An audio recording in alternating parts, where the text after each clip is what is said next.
Participamos en el bloque anterior, está aquí con nosotros nuestra primera invitada de esta mañana. Hablamos de la referente de Patria Grande de Tandil, Yanina Benier, profesora, además, investigadora, madre, vecina, un montón de cosas. Hola, Yani, amiga de esta emisora. ¿Cómo estás, Yani?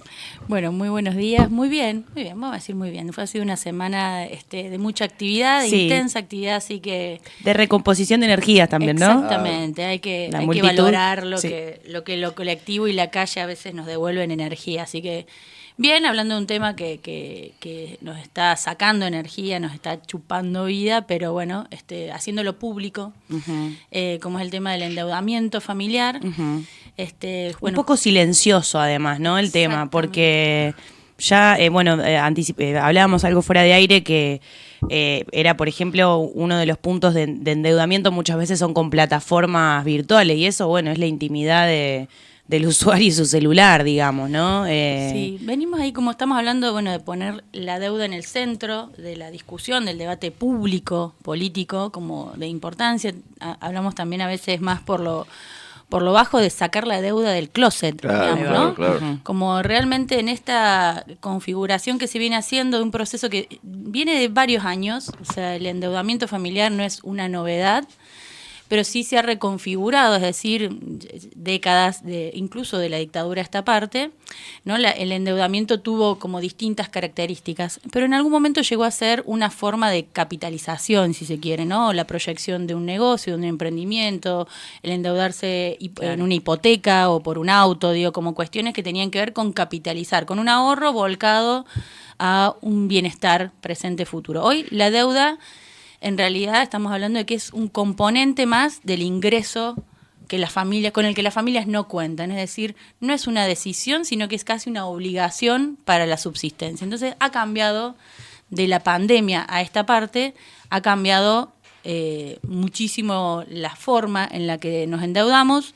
Y hablo nos porque creo que no hay ninguna familia trabajadora del país que no tenga algún tipo de deuda y que hoy esté quitándole el sueño de alguna manera en relación a cuánto es necesario trabajar para poder cumplir con esa deuda y para poder seguir cubriendo los gastos básicos de la subsistencia, ¿no? Vos ponías ahí el tema de los créditos hipotecarios, u otras formas formalizadas de endeudarse, pero el otro día surgió un dato y es que el 43% de la economía en Argentina es informal. Esas personas no hacen, por ahí están bancarizadas, pero por una actividad, pero en una economía tan informal, la deuda también es informal. Exactamente. Y supongo más usurera. Claro, se encarecen los intereses. Exactamente. Bueno, lo que nosotros estamos hablando, ahí salió un escrito que estamos tratando de ordenar, justamente como de 3 componentes hoy que están en juego, y si se quiere, uno es económico, otro es político y otro es subjetivo también, ¿no?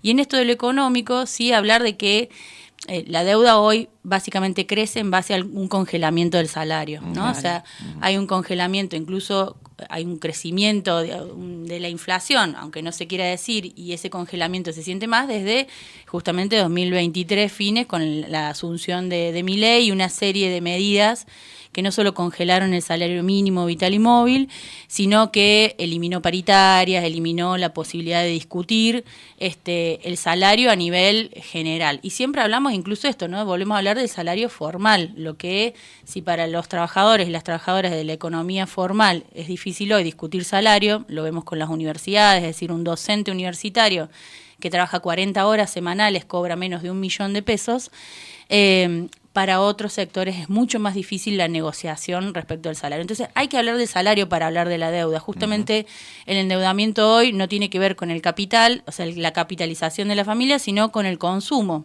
Es decir, con el pago de tarifas, con el atraso en el pago de alquileres, con la comida, con la vestimenta, con servicios básicos. Entonces, claramente ahí es un endeudamiento que no tiene fin, porque comer seguimos comiendo, y si usamos la tarjeta para ir al súper, claramente al mes siguiente vamos a tener un ingreso menos, vamos a tener un monto menos, un gasto más que cubrir y un monto menos con el cual hacerlo. Ese componente económico entonces tiene que ver esto con el salario y con que en este tiempo y posterior a la pandemia hubo una casa de ciertos sectores no bancarizados históricamente de la mano de las plataformas virtuales, Sí. ¿no? Hubo una búsqueda puntual, y lo vemos, por ejemplo, con ciertas plataformas, que no tengo ningún problema de mencionarlo, como Mercado Pago, que fue a la casa incluso en este año, el año pasado, de las mujeres que cobran asignaciones familiares de ANSES, ofreciendo algún tipo de beneficio, ¿no? Si traes tu asignación universal a Mercado Pago, te damos 20.000 pesos, ¿no? Una única vez, ¿no? Pero, ¿qué es este negocio claramente que se habilitó desde el gobierno nacional para que estas plataformas hagan una bicicleta financiera con los recursos del propio Estado, del ANSES y de las familias que menos tienen, porque son las que más perciben justamente este tipo de asignación. Entonces, hay una habilitación en lo económico, por eso en la macroeconomía, que tiene que ver con cuáles son las condiciones del salario, por un lado, y cuáles son las posibilidades que se le han brindado a, por ejemplo, las plataformas y otras redes de financiamiento no tradicionales, pero que a su vez fueron a la casa, decimos, fueron a la búsqueda de sectores que no tienen solvencia, es decir, que no tienen necesariamente un respaldo salarial o económico, pero que sí tienen, y en eso la búsqueda de las mujeres de sectores populares como deudoras es muy estratégico porque son pagadoras, porque son responsables, porque son administradoras de los hogares y porque por lo general pagan las deudas. Claro. Entonces hay ahí un componente que esto hay que visibilizar más Pero públicamente. está mucho peor porque ahora habilitaron en la última reunión de, no me acuerdo si del Senado de Diputados, a debitar directamente si vos tenés alguna deuda bancaria es un nuevo avance y por eso decimos que otro componente es lo político, porque sin Estado las plataformas no funcionarían de esta manera. Desde el decreto 70 hasta la ley bases se bajaron una serie de barreras que existían, que ponían límite a la usura, sean los intereses de las tarjetas de crédito, sean el aumento del combustible, de las tarifas, de las obras sociales, de las escuelas. Eso se eliminó. Entonces, sin política no hay posibilidades de este libertinaje financiero. Y sin política no existiría esta posibilidad de que una plataforma X, no solo Mercado Pago, hay muchísimas otras plataformas que prestan dinero sin ningún tipo de condición previa. Y por supuesto que el condicionamiento viene después cuando los intereses son altísimos, porque no están regulados, y no se puede pagar. Entonces, este fue el broche de oro, si se quiere, habilitar que estas plataformas no bancarizadas puedan debitar de cuentas bancarias para pagar, para cobrarse, ¿no? Entonces, bueno, eso en realidad lo que hace es, bueno, una insistencia en el pago de esa deuda a cualquier costo, porque ya los intereses están desbordados, y lo que genera como esto, hoy la gente, y este es el tercer componente que decimos, el componente subjetivo, la verdad es que preocupa más la deuda y el pago de las deudas que el propio bienestar, ¿no? Claro. Entonces pago la deuda a costa de poder comer, pago una deuda que tomé apresuradamente, porque tomar deuda en una plataforma es tan ágil, tan rápido, que se toma deuda para tomar un remis, para volver a casa, para pagar el teléfono rápido, para prestarle a un amigo. Bueno, esa dinámica tan ágil en algún momento se vuelve una bola de nieve muy grande que justamente va en detrimento del bienestar de la familia. Entonces, claramente hay una diferencia con esa deuda que decíamos, bueno, poder proyectar para el bienestar una mejora en la vivienda, un cambio de un auto, una ampliación de una casa, digo, o un emprendimiento. Eso hoy no está en el tintero, no está en la mesa, y está la subsistencia, ¿no? Y este componente subjetivo que decimos, bueno, hay cierta forma de entender la deuda en nuestra sociedad, que es primero pago y con lo que me queda vivo. Y hoy no hay mucho margen para lo que queda, ¿no? Entonces, bueno, de alguna manera hoy la deuda es lo que está empujando a determinados sectores a trabajar a destajo, es decir, bueno, trabajo extra y trabajo mucho más en condiciones precarias, porque no es que hoy el trabajo formal sea posible. Esto si hablamos de docentes universitarios con sueldos por debajo de la línea de la pobreza o incluso de la indigencia, claramente para otros sectores está mucho más difícil. Trabajo más para poder pagar las deudas, digamos, ¿no? Entonces estamos en un nivel de subsistencia que la verdad que esto que aqueja muchísimo a muchas familias trabajadoras y que hay que empezar a plantear en el plano de lo político, de la política económica, de lo público, del rol del Estado, y menos el de la culpa. Claro. Y en el de la vergüenza, porque me endeudé de esta manera y no lo pude controlar, y además esto de las opciones personales que tenemos cuando, si partimos de un salario que no alcanza, no hay margen de ajustar más, no se puede ajustar. Digo, después podemos tener educación financiera, que es súper importante para comprender la deuda, para comprender el gasto, pero por más educación financiera que tengamos, si nuestros ingresos no son suficientes, bueno, la deuda es la forma que tenemos a la mano para sobrevivir. Total. Y para incluso para seguir trabajando. No me quiero poner escabrosa, pero también las noticias nos han venido, si ustedes unen generalmente ese tipo de cuestiones, cuando una persona está endeudada puede llegar a cometer incluso un atentado contra su propia vida, ¿no? Lo relaciono con el pibe que estaba, el gendarme que estaba en Olivos, que tenía una deuda de 2 millones de pesos. Es una nada, digamos, ¿no? Pero para ese pibe era un montón, no lo podía afrontar, implicaba. Sucedió después lo mismo con otro gendarme o con alguien perteneciente, digamos, a las fuerzas de seguridad. Y también el caso del docente que manejaba un Uber y que fue asesinado por un policía que había salido, todos en un sistema de tratar de eso, de salir a buscarse el mango y dejar la vida realmente, digamos, ¿no? Por deudas o por circunstancias de mucha desesperación, ¿no? Es una crisis que pega un coletazo a la salud mental también cuando una familia está sumida en una profunda angustia por no poder pagar y por no poder acceder, digamos, a determinados bienes básicos de alimentación, de alquiler, de vivienda, digamos, ¿no? Exactamente. Así que, bueno, un poco lo que venimos planteando es esto, colectivizar la deuda, esto, hacerlo público, sacarla del closet en clave de no compartir males, sino, bueno, que por otro lado hace bien poder hablar de que no es un problema individual. Hay una diversificación de las deudas, que es esto, ¿no? Bueno, bancos, tarjetas de crédito, plataformas, pero también se incrementa con familiares, créditos en ANSES y prestamistas, ¿no? Es que esa otra red que se fortalece cuando el Estado se corre, que decimos nosotros, bueno, en los barrios avanza el narcotráfico y muchas veces el mismo narco es el prestamista en el barrio con un vector de violencia que además se vuelve inusitada y amenaza por la falta de pago. Entonces claramente hay un riesgo social hoy en crecimiento, sea de salud mental, sea un riesgo real, porque esta al liberarse, digamos, no solo en las estrategias formales, que por más que sea una plataforma, digo, se maneja en un ámbito de cierta formalidad, sino en la informalidad de la deuda. Entonces, justamente el proceso que tenemos que hacer es el contrario, el de visibilizar, el de hablar de la deuda, y no solo para hablar de cuán endeudados estamos, sino para buscar alternativas. Nosotros creemos que el Estado tiene mucho para hacer, justamente porque mucho de lo que hizo generó esta situación y se puede revertir. Y hoy hay una serie de proyectos que están circulando, tanto en el Congreso de la Provincia de Buenos Aires como en el Congreso de la Nación, que tienen que ver con esto, con en principio visibilizar, hacer un registro, es decir, un registro de cuál es la deuda que tienen las familias hasta el día de hoy, cuál es el componente que hay de deuda formal, de deuda informal, de qué manera el Estado también puede colaborar en el cálculo de intereses que no sean usureros, en frenar, digamos, en algunos casos el cobro excesivo, el amedrentamiento, el hostigamiento que sufren además las familias que deben. Sabemos que sea una deuda de un banco o de una tarjeta de crédito, comienzan los llamados telefónicos el hostigamiento cotidiano. Si no todo el mundo está preparado para exactamente, eso. Es cotidiano, pienso es permanente. En familias, pero pienso también en un jubilado que cobrando la mínima también debe tener que acceder con crédito, a seguramente en ANSES, sí. Bueno, hay muchas personas que prácticamente no cobran la asignación familiar porque tienen un préstamo tras otro, digo, y eso hablamos de sectores populares, hablamos de sectores medios, digamos, la verdad que hoy casi nadie escapa a estar en una situación por lo menos de una deuda y varias deudas a la par.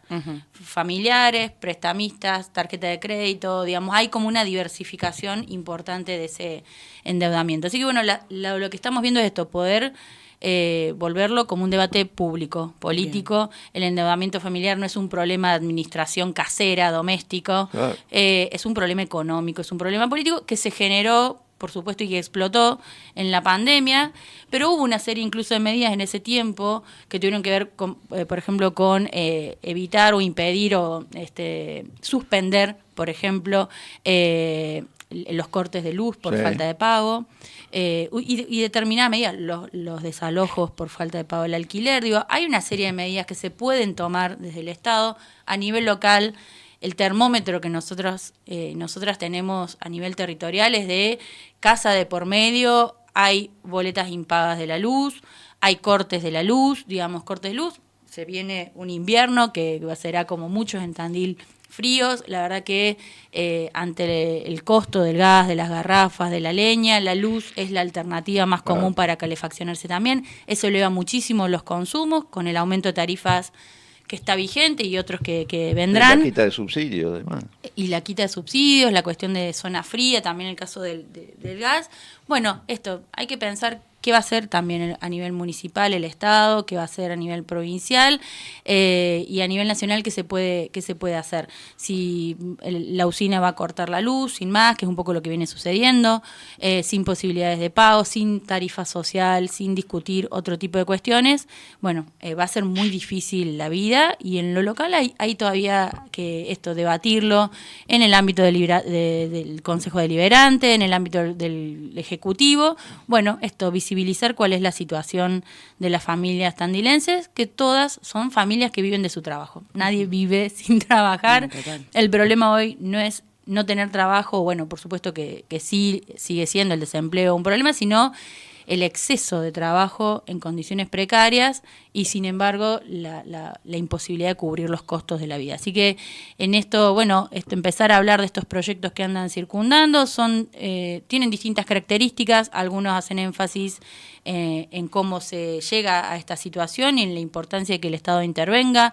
Hay incluso uno de los proyectos que presentan Natalia Saracho e Itay Hackman, que son compañeros de Patria Grande, que están como diputados ya desde hace varios años en el Congreso, que tiene que ver también con crear un fondo, digamos, de solvencia, un fondo que también pueda ir resolviendo determinadas situaciones en base a un registro, que por supuesto ese registro tiene ciertas características para familias que no cobran más de 5 o 6 salarios mínimos vitales y móviles, por supuesto que no está pensado para familias propietarias o que tengan multipropietarias, ni para deudores alimentarios, está pensado justamente para registrar la deuda en la Argentina de hoy, que es parte de visibilizarla, cuáles son sus componentes, regular esa deuda, regular las condiciones en las que hoy se puede endeudar, y por otro lado está esta cuestión a nivel político que hay que volver a discutir salario.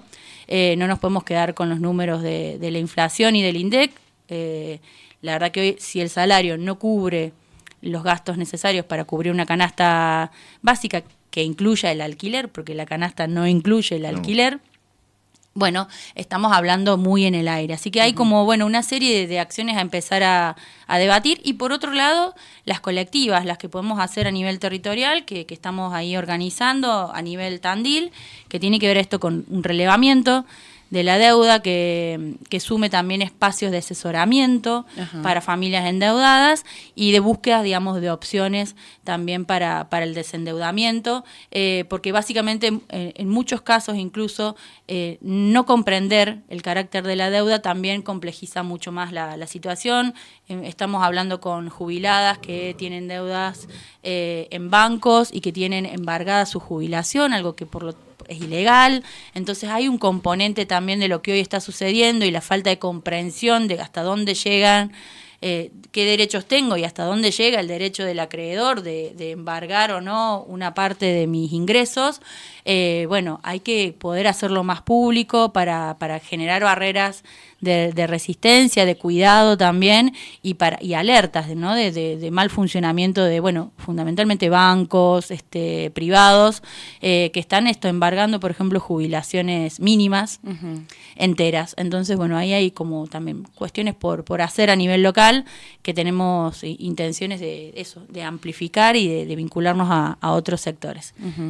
La deuda en el centro de la vida es el documento que dio a conocer, que está circulando, escrito por Janina Benier, con quien estamos dialogando. Quería preguntarte, Yani, por la actualidad del nuevo sitio de Patria Grande, y si algo de un poco de compartir esta información y de juntarse a hablar y de hacer pública justamente esa deuda que es familiar o que a veces es personal, ¿va a haber algún tipo de conversatorio o alguna actividad prevista? Sí, la idea es esto. Bueno, ya vamos a estar compartiendo fecha y hora, pero generar por un lado charlas, justamente para hablar del tema, para seguir visibilizando la situación. Hay otros actores a nivel local que vienen hablando del tema del endeudamiento, desde otros sectores, del sector más económico, del sector de lo judicial. Así que la idea es confluir en este interés de hacer pública la deuda, porque hoy sectores incluso que están formalizados, que tienen, por ejemplo, contadoras y contadores, es una preocupación de estos profesionales la situación de sus clientes, digamos, es decir, el endeudamiento que se va convirtiendo en una deuda que ya no se puede salvar en el corto plazo. Así que bueno, estas actividades como charlas, pero también espacios de asesoramiento y de acompañamiento, porque la verdad es que hay una gran cantidad de personas que están muy desinformadas respecto de la deuda que tienen, respecto de cómo empezar a desendeudarse, por lo menos desde donde pueden. La cuestión con las tarjetas de crédito es un ejemplo a aprender qué no hacer. Así que bueno, ahí hay mucho también por colectivizar y bueno, de cierta educación financiera que nos hace falta para en este contexto de tanta precariedad que no aparenta mejorar, por lo menos mientras esté Javier Milei en el gobierno. Bueno, qué herramientas nos construimos de resistencia también y de presión a todos los sectores del Estado para que buscar una respuesta más política. Claro, que la respuesta de un Javier Milei sería como, bueno, si no querés estar endeudado, no te endeudes. Es como el meme de, ¿estás preocupado? No te preocupes, ¿viste? Como que me imagino un razonamiento de esas características. No digamos, veo gente tirada en la calle por endeudamiento, muriéndose de deuda. Claro. No vienen a mí a arrancarme las vestiduras directamente. Hace poquito mencionabas esta situación de los gendarmes, pero hace poquito en Santa Fe un hombre se prendió fuego porque no le pagaban su sueldo. La deuda, los niveles de desesperación de no tener dinero son sí, la verdad graves. Que es un nivel de crueldad importante. Que hay que trabajar sobre ese componente subjetivo, porque cuesta hablar de las decisiones financieras si uno las piensa solo desde lo subjetivo, lo personal, incluso las apuestas que pueden haber salido mal en este contexto, como puse un negocio y no me fue bien y tuve que cerrar, me endeudé para abrir un local y lo tuve que dejar, y no una caminata por el centro nos deja como por la un Avenida saldo Colón, por la Avenida importante de locales cerrados. Uno no sabe qué hay detrás de ese cartel, pero en muchos casos fueron apuestas importantes. Después, bueno, habrá ventas virtuales, habrá otros mecanismos para la comercialización. Pero claramente hoy es muy difícil para muchos sectores, incluso empresariales, sostener un alquiler, sostener empleados y empleadas. Entonces me parece que ahí hay eso, que no es una cuestión solo que afecte a los sectores populares, pero sí hoy se agrava frente a otras medidas que este gobierno viene tomando, pero que afecta y abarca a toda la clase trabajadora de distintos sectores, ¿no? Desde educación, salud, industria, empresas, incluso la deuda que crece, la inflación que crece en dólares para sectores que venían antes en la industria del conocimiento, por ejemplo, ganando en dólares. Bueno, hoy también están afectados por la inflación y también están endeudados. Así que me parece que es como algo que hoy toca a todos y a todas. Casi nadie, creo, se puede decir que esté libre de deuda. Así que, bueno, empezar a hablar de la deuda y empezar a politizar la deuda, a sacarla del closet y a volverla una causa común para buscar respuestas colectivas. Me gustó eso, sacar la deuda del closet. Todo lo que está en el closet hay que sacarlo, totalmente. Yani, muchísimas gracias. Bienvenido siempre y bueno, estamos atentos también ahí a las actividades que se lleven a cabo desde Patria Grande para invitar incluso también a nuestra audiencia y a la comunidad de Radio La Compañía, así que bienvenido siempre. Bueno, muchísimas gracias a usted. Yanina Benier, referente de Patria Grande Tandil.